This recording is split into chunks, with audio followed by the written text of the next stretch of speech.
Hello everyone, ये मेरा lecture number 11 है। मैंने अभी पिछले लेक्चर में आपको बताया कॉम्प्लेक्सिंग एबिलिटी के बारे में। आज बताने जा रहा हूँ formation of alloy. Number property number हो जाएगा ये 8। Formation of alloy. एलॉय का मतलब होता है मिश्र धातु। ओके, तो लिखते हैं कि ए ब्लेंड ऑफ, ब्लेंड का मतलब होता है मिक्सचर, मिश्रण। ए ब्लेंड ऑफ, क्या बोले, mixture. A blend of two or more metals, to or more metals is called, उसी को कहते हैं हम लोग एलॉय। कि blend of two or more metals is called क्या चीज, एलॉय। या इसको हम लिख सकते हैं is called an alloy. Okay, लिखते हैं कि an alloy may be homogeneous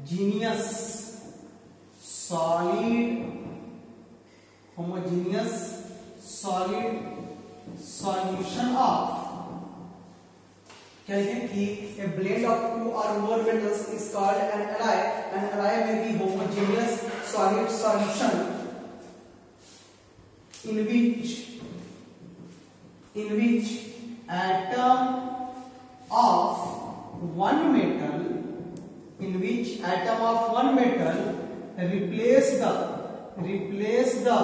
atoms of another metals from the crystal lattice, or it may involves in formation of intermetallic compounds। क्या बोलेंगे हम लोग, इंटरमेटालिक कंपाउंड्स। बोले कि दो या दो से अधिक धातुओं के मिश्रण को हम लोग एलॉय कहते हैं।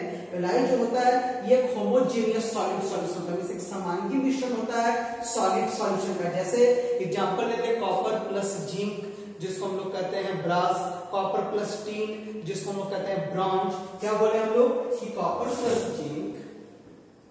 प्लस जिंक जिसको हम लोग बोलते हैं ब्रास, और कॉपर प्लस टीन जिसको हम लोग बोलते हैं ब्रॉन्ज। राइट, तो देखिए ये दोनों मेटल है और दोनों होमोजेनियस इसलिए कि दोनों सेम केस में समांगी मिश्रण है यहाँ पे। तो हम लोग इसको बोले कि homogeneous solid solution, means solid in solid, liquid in liquid, gas in gas etcetera. तो यहाँ पे बोले कि सॉलिड सॉल्यूशन है होमोजेनियस सॉलिड सॉल्यूशन जिसमें atom of one metal replace करता है atoms of another metal from the, कहां से, उसके क्रिस्टल लैटिस से, या फिर वो पार्टिसिपेट करता है या बनाता है इंटरमेटालिक कंपाउंड्स, मतलब दो या दो से अधिक मेटल्स के मिश्रण को हम बोल रहे हैं इंटरमेटालिक कंपाउंड, जैसे ब्रॉन्ज, ब्रास एक्सेट्रा। लिखेंगे कि टू मेटल्स, दो धातु, क्या लिख रहे हैं कि two metals are completely miscible मतलब मिलना, मिश्रण। ठीक है, तो लिखे two metals are completely miscible with each other। Two metals are completely miscible with each other and form continuous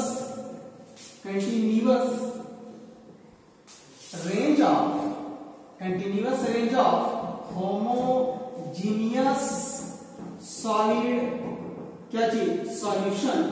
क्या बोले हम लोग कि मेटल्स जो है वो कंप्लीटली मिश्रित तब होगा and form continuous range of homogeneous solution only when following conditions are satisfied। क्या बोले कि दो धातु आपस में तभी पूरा मिल सकता है और एक continuous range of homogeneous solid solution बना सकता है जब वो निम्नलिखित कंडीशंस को क्या करेगा, सेटिस्फाई करेगा या उसको संतुष्ट करेगा।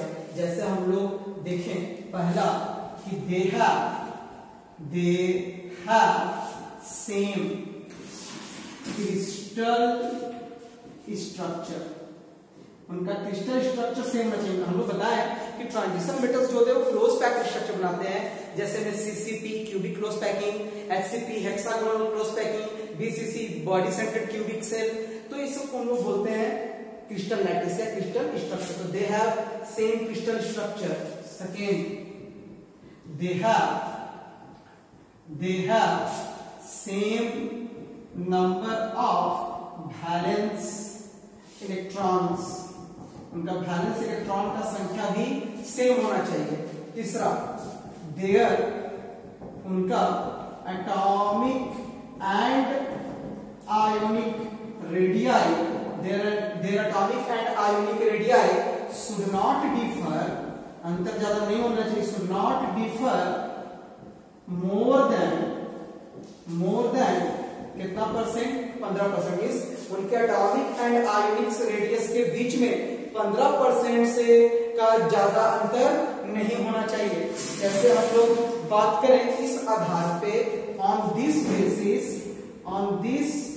Basis Cu and Ag, Cu and Au and Ag are completely miscible with each other। क्यों आपस में पूरा अच्छा से मिल जाता है?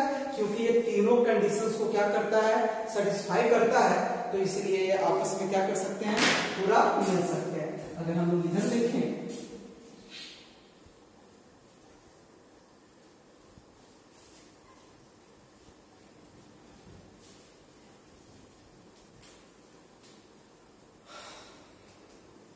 हम लोग इधर देखें तो लिखेंगे कि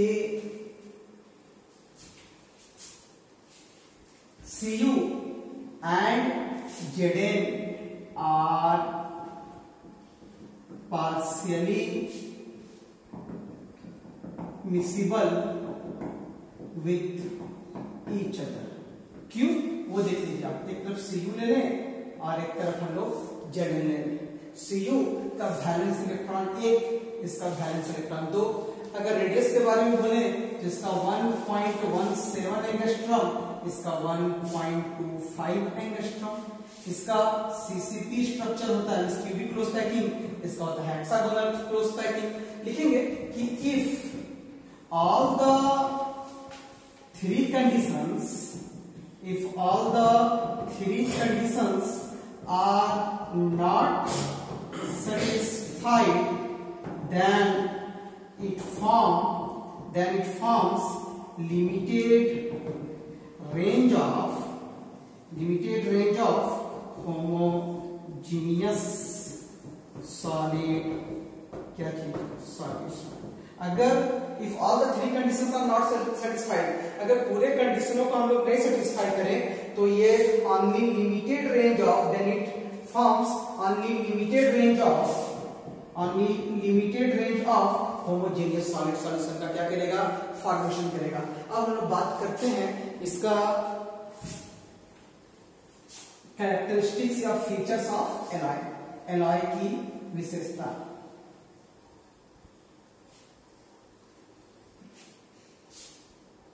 कैरेक्टरिस्टिक्स of an alloy। पहला, they are harder and stronger than parent metal। जिससे मिल के बना है ना, वो उससे भी क्या होता है, ज्यादा कठोर होता है, हार्ड होता है। दूसरा, they have greater tensile strength, इनका टेंसाइल स्ट्रेंथ ज्यादा होता है, मींस इसमें स्ट्रेस और स्ट्रेन सहने का क्षमता ज्यादा होता है। तीसरा, they have greater resistance,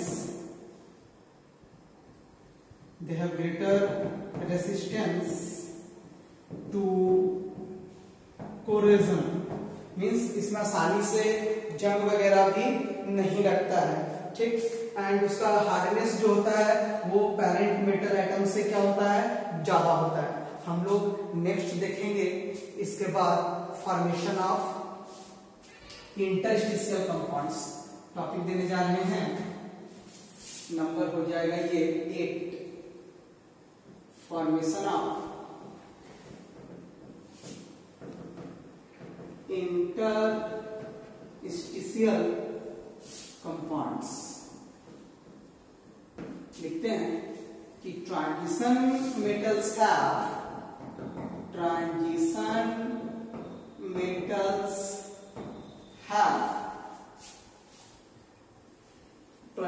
have close packed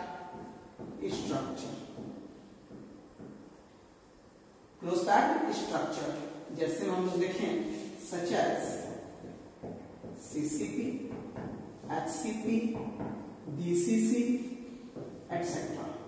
with some vacant spaces which are known as जिसको जानते हैं इंटरस्टिशियल साइट्स, जिसको हम किस नाम से जानते हैं, इंटरस्टिशियल साइट्स के नाम से जानते हैं, ठीक है। लिखेंगे कि, ठीक है, लिखते हैं कि these interstitial sites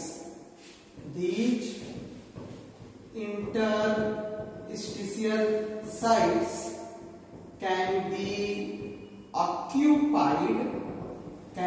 occupied by small atoms, जैसे में हम लोग बात करें such as carbon, nitrogen, hydrogen etc.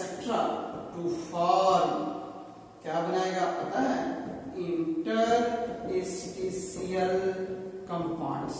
क्या बनाएगा बच्चा, इंटरस्टिशियल कंपाउंड्स का ये निर्माण करेगा। फिर से सुन लीजिए, जितने भी ट्रांजिशन मेटल्स आइटम्स होते हैं उनका क्लोज पैक स्ट्रक्चर होता है सच एज सीसीपी, एचसीपी या बीसीसी। कुछ खाली जगह उसमें होता है, वैकेंट साइट्स होता है, जिसको हम लोग बोलते हैं इंटरस्टिशियल साइट्स। उस खाली जगह में छोटा आइटम जैसे में कार्बन, नाइट्रोजन, हाइड्रोजन उस जगह को ऑक्यूपाई करता है और एक नया कंपाउंड बनाता है, जिसको हम लोग बोलते हैं इंटरस्टिशियल कंपाउंड्स, राइट। क्या होगा, समझ में आया ना? तो लिखेंगे इसके बाद इधर लिखेंगे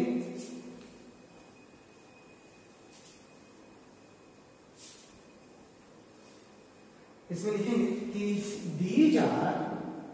these are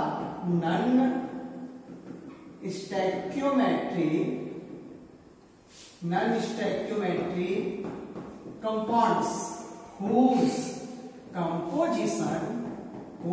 composition can vary within a certain limit। बोले ना कि ये जो आपका इंटरस्टिशियल कंपाउंड होता है ये नॉन स्टोइकियोमेट्रिक कंपाउंड्स होता है, जिसका कंपोजिशन एक लिमिट के बाद क्या कर सकता है, वैरी कर सकता है। तो लिखेंगे कि some limited composition of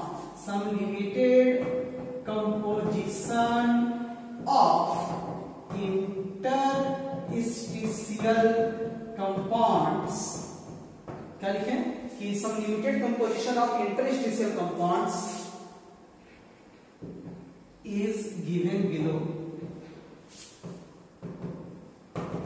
ठीक, क्या बोले कि limited composition of interstitial compounds are given below.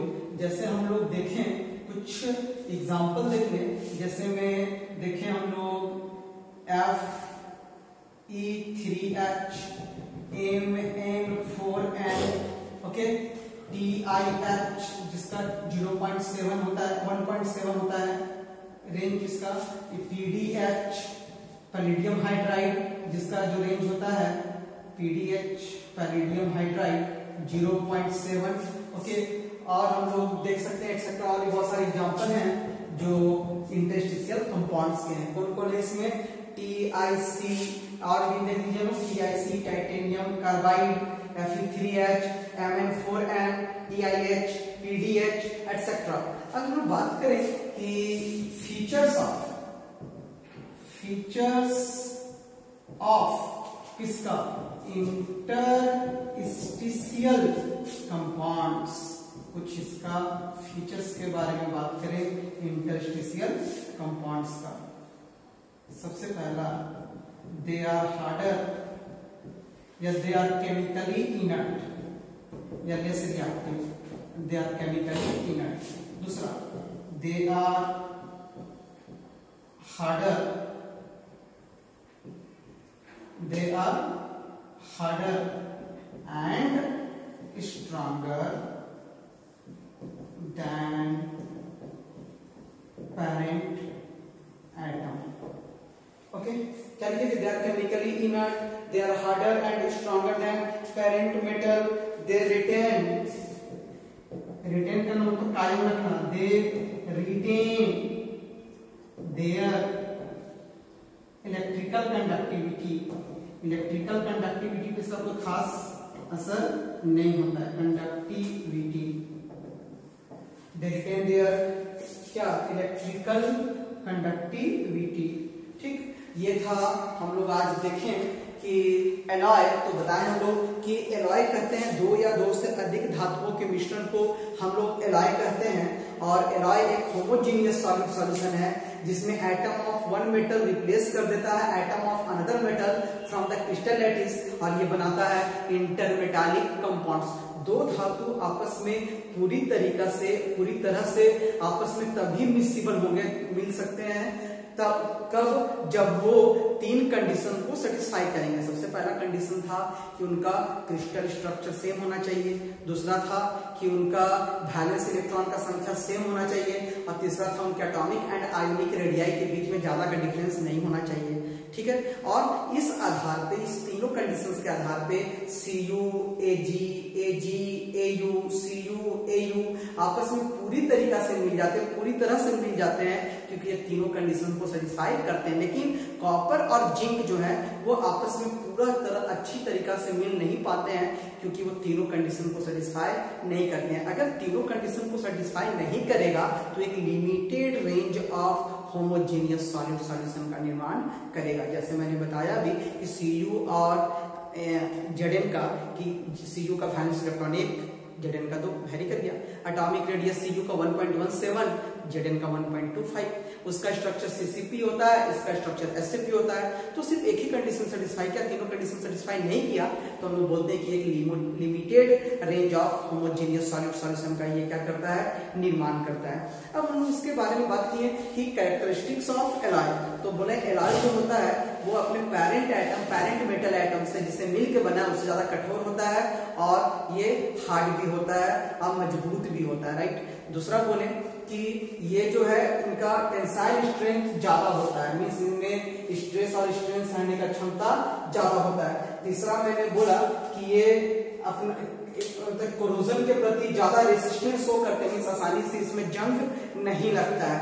फिर हम लोगों ने बात किया किसके बारे में? इंटरस्टिशियल कंपाउंड्स के बारे में। तो बोले कि जितने भी ट्रांजिशन मेटल्स एटम्स होते हैं उनका क्लोज पैक स्ट्रक्चर होता है, जैसे में CCP, HCP एक्सेट्रा, उसमें कुछ खाली जगह बच जाता है। उस खाली जगह को हम लोग बोलते हैं इंटरस्टिशियल साइट्स। और वही इंटरस्टिशियल साइट्स जो है वो क्या करता है? वो जो खाली जगह है वो इंटरस्टिशियल साइट्स जो है उस पे छोटा आइटम जैसे में कार्बन, नाइट्रोजन, हाइड्रोजन उस जगह को जाके ऑक्यूपाई कर लेता है और बनाता है इंटरस्टिशियल कंपाउंड। ये एक नॉन स्टैकियोमेट्रिक कंपाउंड होता है, नॉन स्टैकियोमेट्रिक कंपाउंड्स होता है जिसका कंपोजिशन एक सर्टेन रेंज के बाद वैरी होता है। तो कुछ लिमिटेड कंपोजिशन जो है इंटरस्टिशियल कंपाउंड्स का वो दिया हुआ है, जैसे में titanium carbide, Fe3H, Mn4n, palladium hydride etcetera. इसका फीचर देखिए हम लोग इंटरस्टिशियल कंपाउंड का, तो ये केमिकली लेस रिएक्टिव होते हैं यानी केमिकल इनर्ट होते हैं, ये ज्यादा हार्डर एंड स्ट्रॉन्गर होते हैं और ये इलेक्ट्रिकल कंडक्टिविटी को रिटेन रखते हैं। हम लोग नेक्स्ट वीडियो में देखेंगे अबाउट कलर्स के बारे में, ठीक है, कि ट्रांजिशन मेटल्स के जो ट्रांजिशन मेटल के कंपाउंड्स होते हैं वो कलर्ड क्यों होते हैं than that of compounds of main group elements, ठीक है। जैसे हम जानते हैं कि जो विजिबल रीजन का जो हमको सनलाइट दिखता है वो 7 कलर कंसिस्ट करता है और उसका रिजल्टेंट कलर जो होता है वो होता है व्हाइट।